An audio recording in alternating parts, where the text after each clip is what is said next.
spotting yang menarik banget. Gugus tempur kapal induk AS, USS Abraham Lincoln, CVN-72, terlihat melintas dekat Singapura menuju barat lewat Selat Malaka, rute klasik menuju Samudra Hindia dan Timur Tengah dalam konteks redeployment terbesar strike group AS di awal tahun ini. Kenapa ini penting? Karena setelah pemerintahan AS memutuskan untuk mengalihkan kapal induk dari Laut Cina Selatan ke Timur Tengah di tengah ketegangan meningkat dengan Iran, kapal sebesar Lincoln ini otomatis jadi game changer geopolitik. Konteks global. Kenapa USS Abraham Lincoln digerakkan? Jadi bro, USS Abraham Lincoln bukan sekadar kapal perang biasa.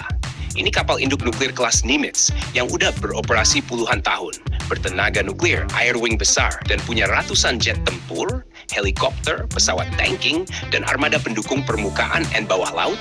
Pokoknya floating air base yang total banget. Awal tahun ini, karena konflik di Timur Tengah makin memanas, khususnya ketegangan antara Amerika Serikat dan Iran, Pentagon memutuskan untuk memindahkan Lincoln dari area operasi Sud Fleet Indo-Pasifik ke wilayah US CENTCOM di Timur Tengah.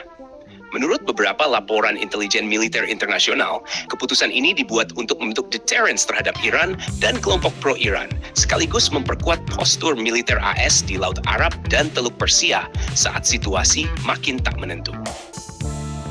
Transisi dari Laut Cina Selatan ke Selat Malaka.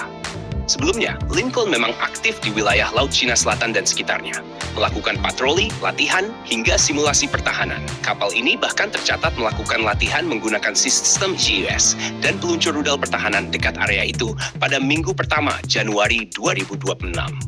Lalu sekitar 3 hari lalu, banyak anggota komunitas pelacakan AS spotting Lincoln bersama 2 destroyer pendamping, USS Spruance dan USS Michael Murphy di DJC Blues di dekat Singapura.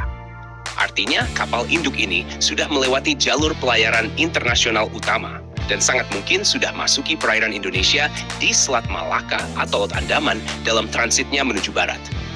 Kalau benar, kapal induk ini lewat wilayah Indonesia, ini bukan kali pertama kapal induk AS melintas jalur ini.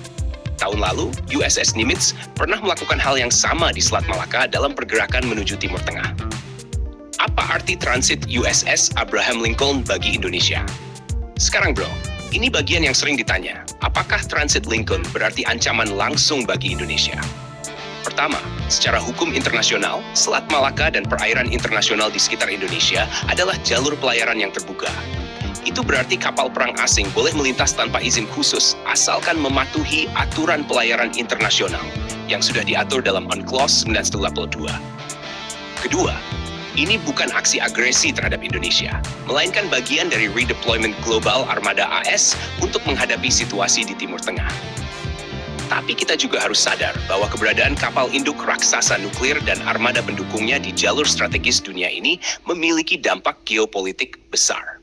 Menegaskan proyeksi kekuatan AS di depan pintu Indo-Pasifik, membentuk efek deteren terhadap negara-negara lain seperti China atau Iran, memberi tekanan geopolitik tambahan di jalur laut yang strategis. Jadi walaupun Indonesia tidak dilibatkan secara langsung, kehadiran Lincoln otomatis jadi faktor dalam peta keamanan maritim regional. Apa saja kapabilitas yang dibawa Lincoln? Nah bro, ini bagian militer yang lo suka.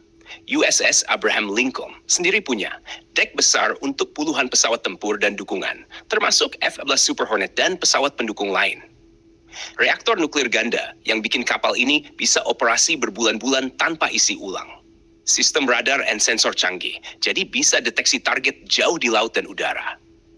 Pendukung kapal perusak dan kapal selam yang bikin strike group ini benar-benar kompak dalam operasi. Ini berarti kalau Lincoln masuk ke Timur Tengah setelah pelayaran panjang crossing Samudra Hindia, kapal ini siap untuk operasi udara tingkat tinggi, menjaga kontrol atas jalur laut strategis, menjadi basis serangan udara taktis.